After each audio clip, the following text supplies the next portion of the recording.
Welcome to the Street Smart Wisdom Podcast from Wisdom Feed. I'm Steve Stein. In this series, we talk to best-selling authors and thought leaders doing great work in the world of mindfulness, wellness, and creativity.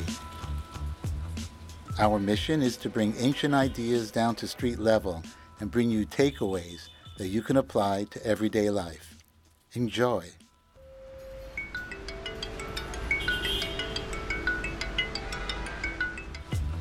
This podcast is sponsored by BetterListen.com.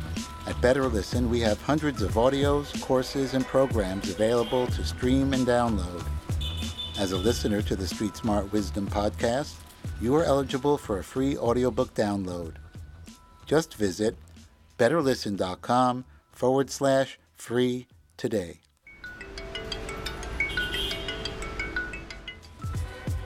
Today's podcast, we host award-winning storyteller, performer, writer, and educator, Laura Sims. Laura has been a storyteller her whole life, and she shared some amazing stories from around the world. Enjoy the show.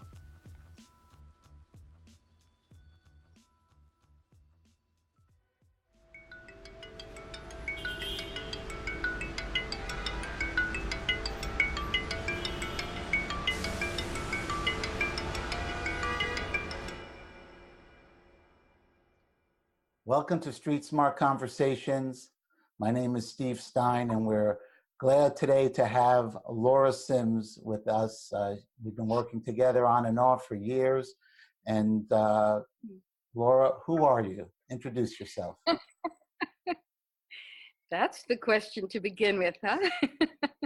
Yeah. Well, I guess for better listen, I'm a storyteller, and I have been a storyteller involved with engagement and mindfulness practice and the magic of language and myth and personal story for over 50 years. Wow. So that's talking about the outer, who I am. Well, I have no idea, but that's the mythic quest, isn't it? But this is what I do in the world, and I've done it since I was 20 years old. A sort of auspicious accident, or maybe a calling, maybe destiny, but I am so great at what I do, actually. And I know you take stories from around the world, but what do you do with those stories? Do you look for themes with them, or, what? You're a storyteller, but what does a storyteller do, or how do you do storytelling? Well, I actually combine traditional myth, fairy tale, and wisdom stories with personal narrative. So, I do many things in my life. The ground of it is the work with engaged reciprocal narrative. And I love working with these highly symbolic, almost zany stories of journeys and revelations that kind of give us a sense of the inner and outer world being united, like a kind of waking dream. And I combine them with stories from my own life, things that happened in my childhood, and talking about street conversations, things that happen outside this window that you can't see onto Broadway and 12th Street, near Union Square in Manhattan, or wherever I happen to be in the world, because I love the intersection of the ordinary with the mythic. I was an early student of Joseph Campbell in my 20s. Actually, I took a workshop across the street here with him. And I sort of fell in love with the truth of these very ancient stories. So as a storyteller, my job is to kind of almost unearth what's inside the story. And I do that through reflecting not only on the image of the story and its essential meanings and resonance, but also what's happened in my own life and my experience. And I would say that the background of a lot of that is this 30-year practice of Tibetan Buddhist meditation that I've also been engaged with, which happened because I was one day reading about Inuit, or what we usually think of them as Eskimo, but Inuit shamans and shamanesses who were so sensitive to their community, not only to the everyday life of people, but to the interconnection with the spirit world and with the natural world. And I thought, how am I going to gain this kind of sensitivity? So what came to me, and actually Joe Campbell helped me by telling me not to do it, was that I began to study meditation with a Tibetan Buddhist teacher way back in the mid-70s. So that was that's one thing I do as a storyteller, and that's really grown into my working with storytelling and healing, working with communities and groups to help people to listen to each other and understand the kind of myth that they're living. And I work a lot with individuals who are trying to uncover their personal story. So a lot of times I work by using the structure of a myth or a fairy tale to uncover the kind of real story that somebody's trying to tell, which is, so it's not obstructed by their kind of personal opinion. Do you find that there are, I mean, themes in stories? So like, you know, because one of the missions that we're trying to do here, you know, so Better Listen is our audio label we've been doing for years. And now we have a new thing called Wisdom Feed. And Wisdom Feed, this is the name of this podcast series, is Street Smart Conversations. So we're trying to take this wisdom, timeless teachings, and kind of boil it down to street level. So I'm curious about myth and how mythology kind of mirrors real life, you know, which gets me to why. Why is it relevant, you know, storytelling? I'm going to answer your first question because it's such an interesting question. And which I think I forgot your first question. Suddenly thinking about the second. But the myth, you know, the theme comparison. Theme. Well, there are always themes. There's this theme of the journey.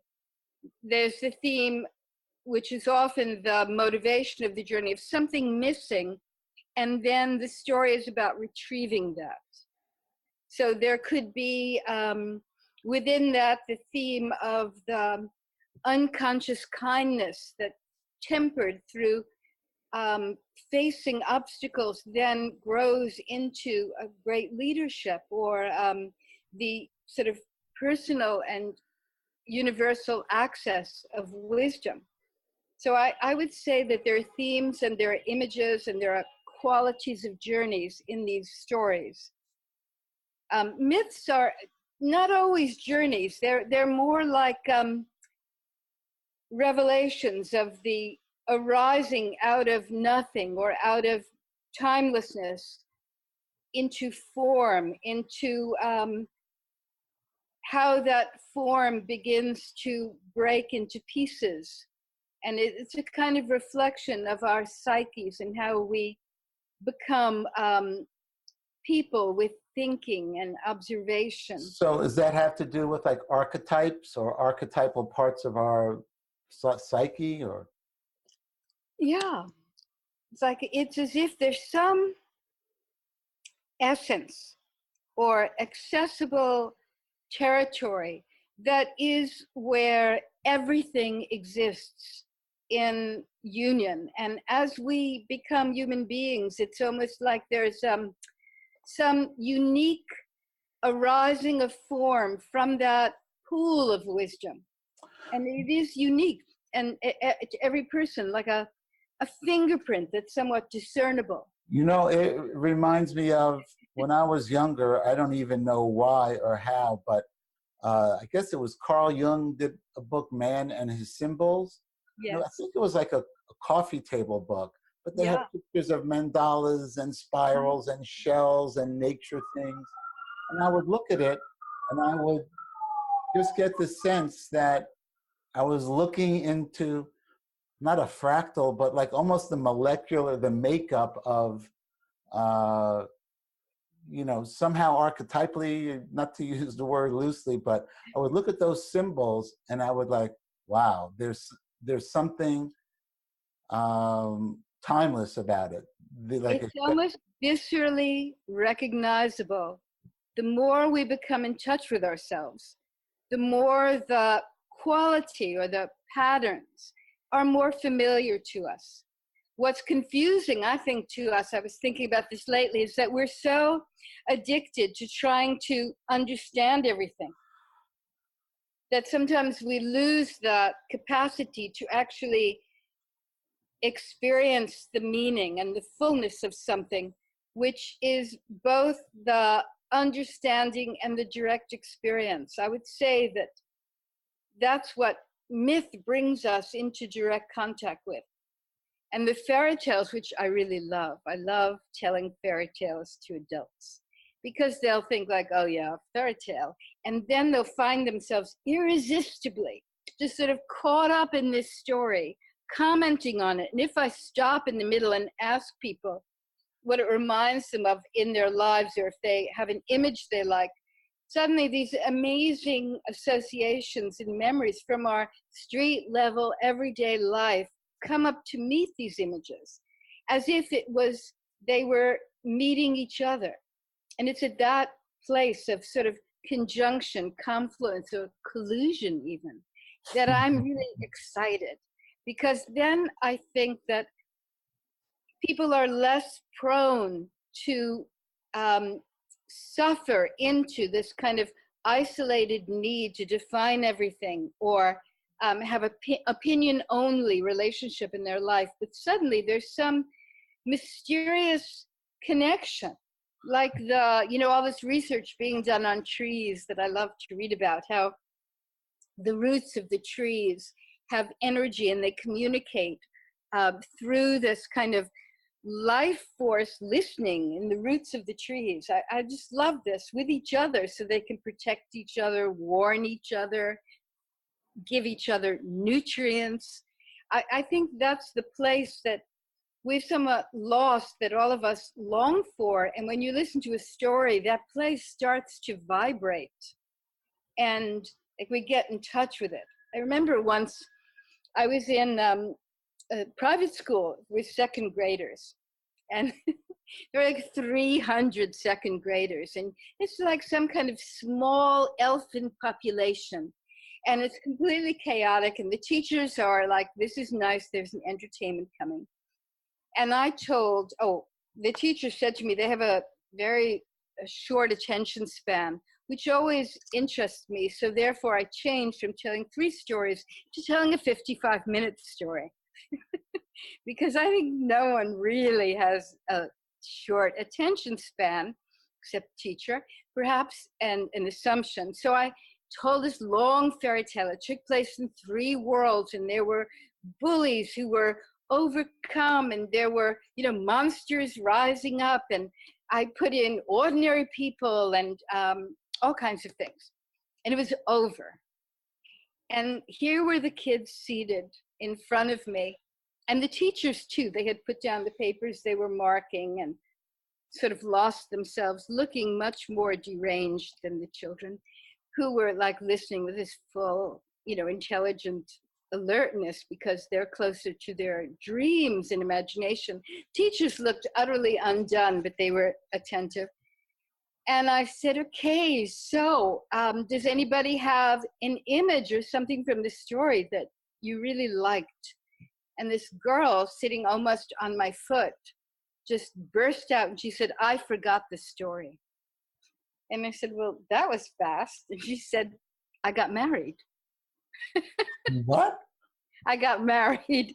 And and then the bell rang, this kind of Pavlovian moment in which herds of small beings had to leave, and they were leaving. And there was an elevator. We were in a basement. And I got in the elevator, and a teacher was bringing in another boy. And this boy said to me, you're the one who just told the story. And I said, yeah. And he said, the netherworld needs you.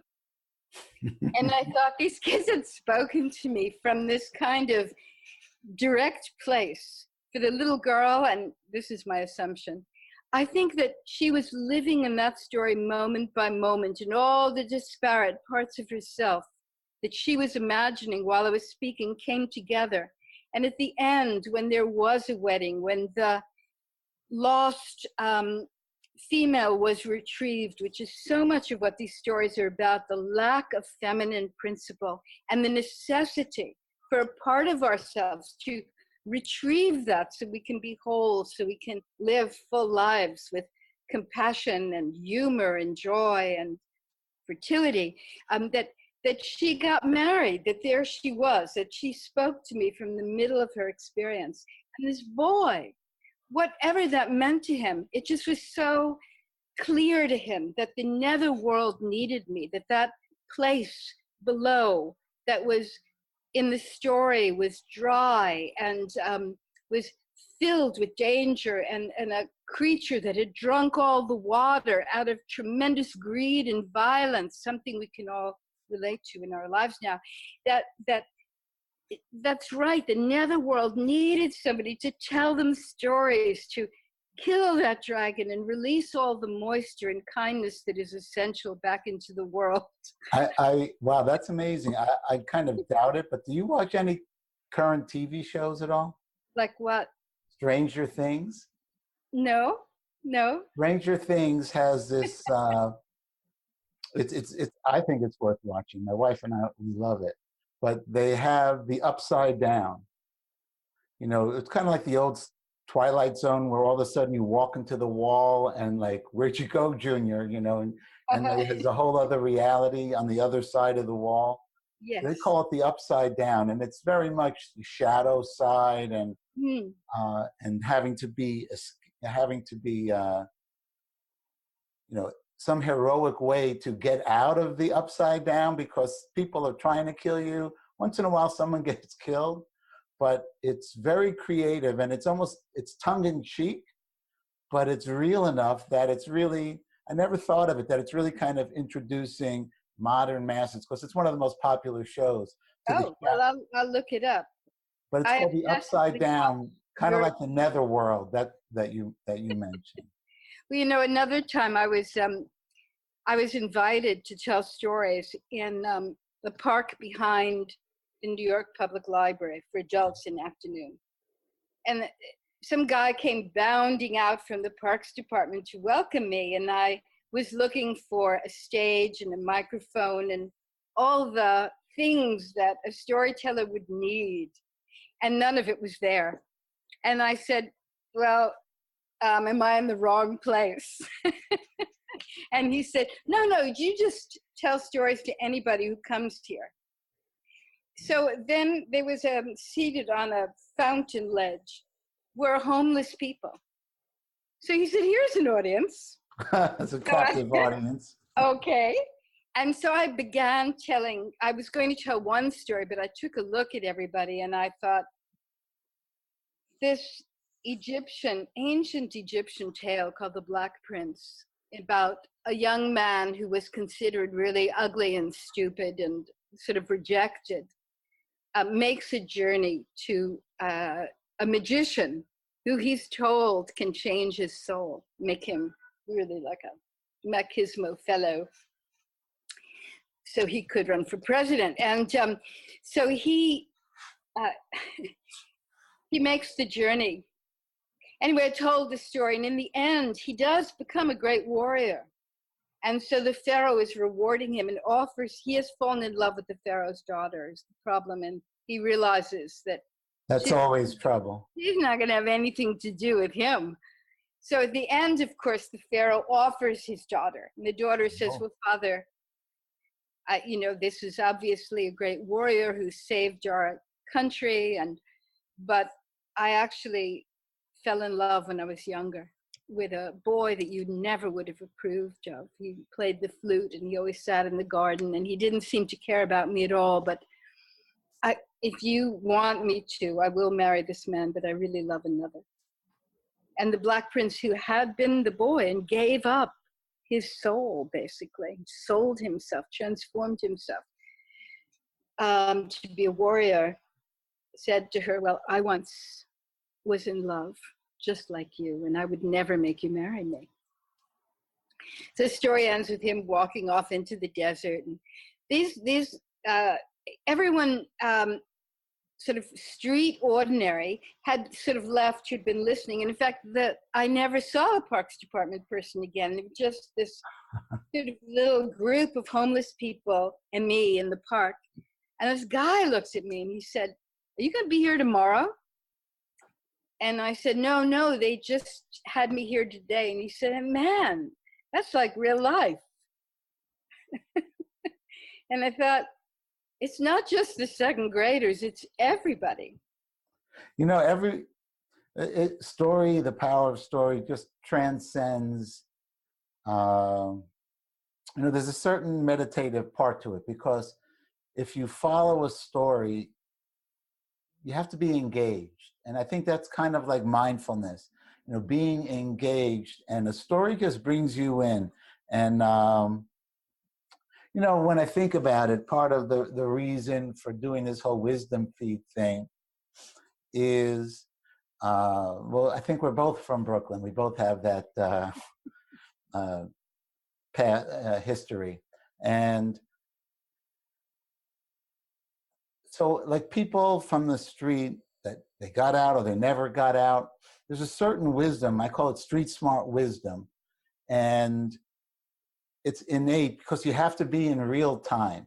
You have to, the bus comes you get splashed. There's so many, it's not like it's not better or worse than living in a country or living anywhere. It's just slightly different. But I think the power of story has the potential to connect with everyone. A 2-year-old. The storytellers, a real storyteller, I think, distinguished from someone who is interested in just the moral of the story or giving their interpretation of the story, is involved, as you said, in this kind of engagement. When I teach, what is always striking me is that people think they're in contact with the audience by seeing them, but it's an energetic thing in which you are listening. It's like sensitized to the atmosphere of what's occurring.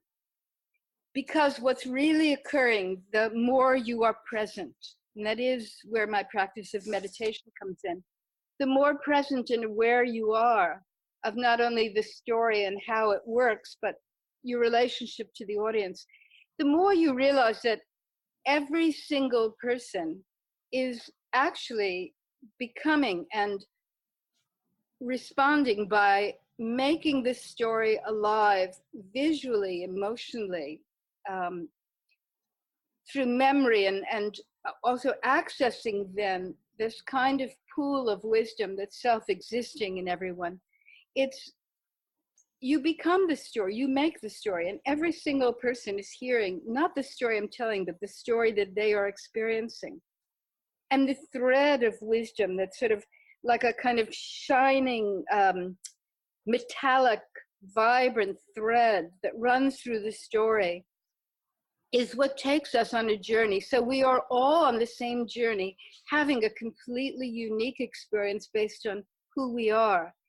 And because we have to keep following this story while it's being told, because we want to know what's going to happen next, our little mind is going, ooh, I wonder what happens next, I wonder what happens next. Then you make it happen, actually, in the space between. This kind of sense, you don't have time to interpret or to dissociate. Maybe later you do. Somebody will say, I got it, this is what it means. And I always say, well, thank you. Because I know it already happened.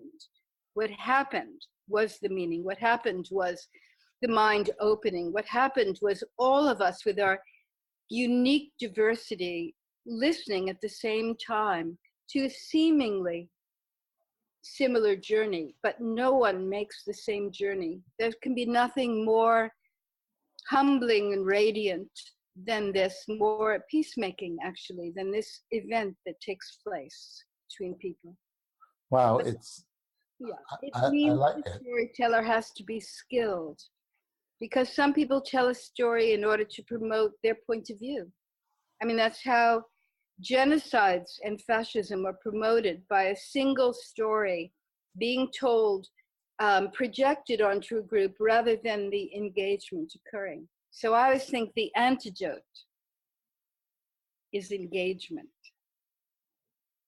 and worthwhile our learning all about it, so that we don't prove a point, but we become irresistibly potent. Irresistibly who? Potent. I like that term. I can remember being at Fordham University for business students, and the whole thing was about narrative. And I'm not a fan of branding particularly, but I like branding, but I don't think it's a story. I think it's a description. It's a sales point. It's a soundbite sales point. But what I'm learning now, and part of this in my story is for the last bunch of years, I've been kind of in the closet, so to speak. I'm leaving. I'm only at my day job 3 days a week after 17 years. But my LinkedIn, I never had it updated until like 6 or 8 months ago. Plus, I had a business life, and it was separate from my personal brand and me being authentic. So I'm enjoying doing this. This is like the 4th or 5th or 6th one we've done. And I'm, it's a cliche or whatever the term is. It's a personal brand, and it has to do with authenticity. And but I think somehow it ties into individuality. And if you let someone project their story onto everything, it's easy to lose yourself. I don't know if that really ties in with what you were saying. Well, I think it's the same thing. I think everything has to be seen for what it is. Story and storytelling has become a buzzword for things that seem to be more personal, or that have some narrative connectivity. Or there's books that say a story has a beginning, middle, and end, and a conflict. Well, actually, not all great stories have conflicts. Wow. But so if we can see everything for itself and its own nourishment. Talk about, I'm sorry. No, you're just excited. But,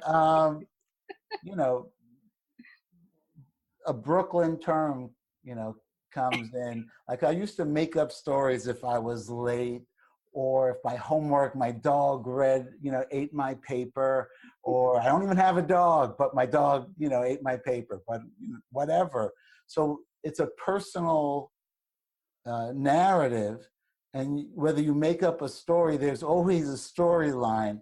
And I think that there's somehow, it's like a doorway, whatever metaphor, if you hear a story, once upon a time there was a princess and a gallant young knight, or whatever it was, and all of a sudden you're listening, you're not yourself listening. It's your 3,000-year-old self somehow, that's connected to time. Your Neolithic self-listening. What's that? And it's your Neolithic self-listening and your ordinary self-listening.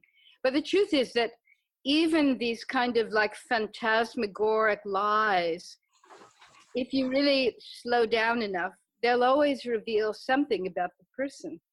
But the thing is that we're moving so fast that we believe the cream on top of the cake. This is, you and I have talked about this, so about my doing a podcast in which I would train people. I train people, and I've always trained them one-on-one or in groups, because so much depends on the energy. But I've been realizing it's so complicated and interesting, the world of story, and we have to restore a relationship to story within ourselves, which does mean slowing down and really learning to listen to what's actually being described. Very often what we respond to or more react to is what we think we heard, and which is instantly edited by what we're familiar with. So some kind of heroic sense of identity. So I think that for me, it's so delicious to introduce people to a storytelling that is so rich. And I love these traditional stories, coming back to where we spoke at the beginning. I love telling personal stories because I think that I understand, that's, which I learned from Joseph Campbell and others, that the personal story is mythic, but the mythic story is incredibly personal. So how I we like that. I like find that is what really excites me in today's world.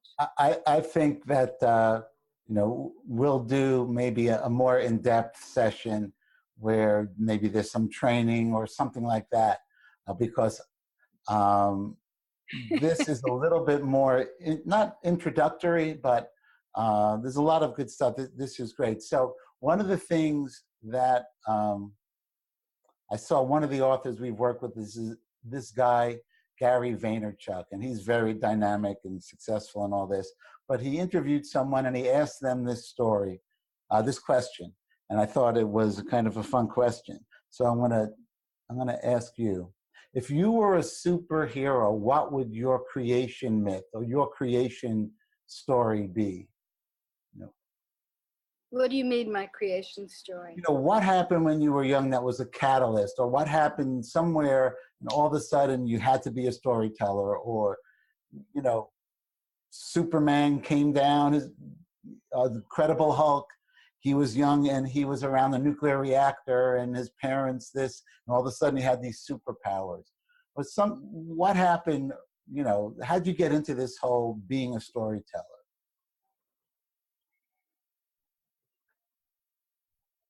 Was it one thing? I think my superhero story occurred when I was 4 months old and 5 years old. And I have a memory being in not the crib, but the carriage on my back porch in Brooklyn. And I must have been sleeping in baby mind. And my vivid memory is for a moment, and I don't know what caused it, but coming out of that fog and seeing the sky and the stars, and then looking and seeing houses in the dark with lights. So there was no storyline in this, but it's such a vivid picture to me of my interest my entire life in the ordinary and the mythic, in the light and the dark, in resonances between things. And I understood something amazing, but it wasn't meaning in the way that we're familiar with. And the other thing that's interesting is when I was a little girl, I fell asleep once in the middle of the day, and I had a dream that was so vivid, it was as if it was not a dream. And in this dream, I saw like a crystal palace, like the sort that I would read about in the fairy tales and so on, but more probably being read to me at that age, but I was clever. And I saw this procession of men and women on horses riding out from an arched doorway. And they had banners in many colors. And I woke up and I wanted to go to that place. And I remember pushing the heavy front door of our house on 47th Street open and going all by myself, sort of waddling down to 13th Avenue. And then getting to the corner in front of the bank because I was allowed to go there. And coming back because I knew that I couldn't find it out there. Many, many years later, I was attending a seminar with a Tibetan Buddhist teacher. And he was describing what it was like when your mind becomes so clear and you have clear seeing that you see the world and everyone in it like a crystal palace. And he made this description of my dream, basically. And I was sitting there, and basically what I really wanted was to get out of that room because it was really hot and I'd had enough of this Buddhist thing already. But suddenly this statement that went right back to that dream that I had never thought about since I was 4 or 5 years old. And I think that then being once with a great, great Turkish storyteller, in Wales in a festival. We were sitting outside overlooking the Bristol Sea. And he didn't have great English. But I asked him how he became an ashok. By the way, in Turkish, the word for great storyteller is ashok, which means lover. And he said, it had to do with the dreams I had when I was a child. So I got a translator up on this hill, and I wanted to know if I was a real storyteller. You're not. I would say, I officially announce you an Asha. If you were wondering whether you are an... No, that is such an amazing tradition, and these people are so well trained. No, so I would say I have aspirations, but right. I cannot No, you don't need any more aspirations. It's official. You're an Asha. From another Brooklyn guy, thanks. Not to be confused with Aw Shucks. You're an Asha. Ashok. So how about finishing with a short story? Well, since we're into this kind of mystical thing, well, I could tell you one short story that has to do with two little things. One is walking. I was in a grocery store on 2nd Avenue, and it was late at night, and I was coming back from somewhere. And I paid for my groceries, and then I went outside and I turned the corner. And there was someone walking behind me, and I kept hearing him say louder and louder, "Get out of here. Just leave me alone. Get out of here." And I thought to myself, wow, I'm the only person on the street. I better turn around and take a look, because I didn't think I was fast enough to make it down the street, and I didn't know what was going on. And I turned around. There was a man behind me, and he was yelling at his left hand, "Get out of here. Get out of here." What? Okay. So just this sense of, the inside of a story, who is our enemy? And how do we fall in love with ourselves and the world again?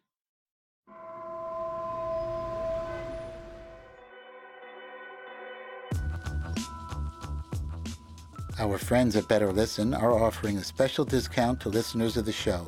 20% off all of our Laura Sims titles.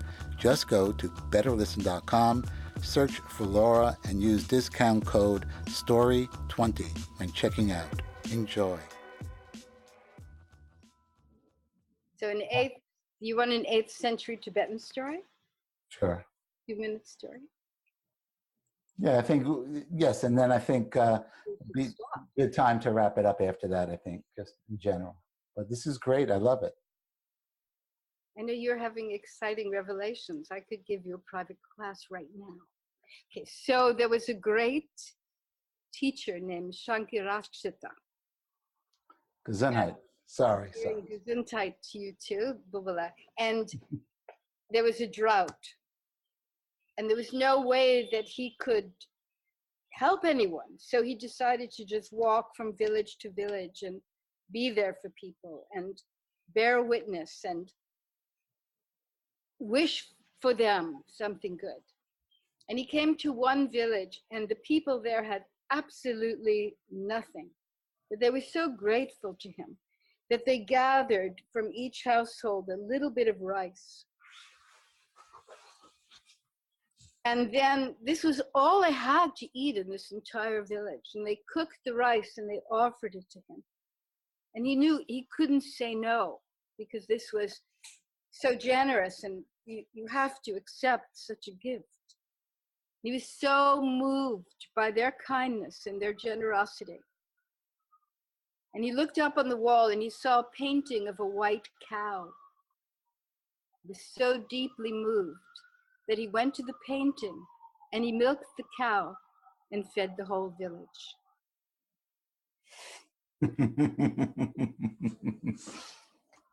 I like it. That's beautiful. Okay. And there's the siren right on cue there. Right. I'm on Broadway. I like it. I like it. All right. I think that's a great place to stop. Thank you, Steve. Okay, Laura. We'll see you soon. Thanks. Okay. Bye.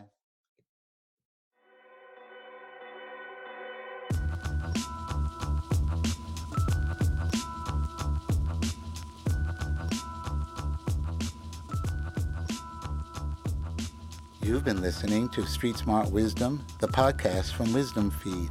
You can follow Wisdom Feed on Facebook, Twitter, and iTunes.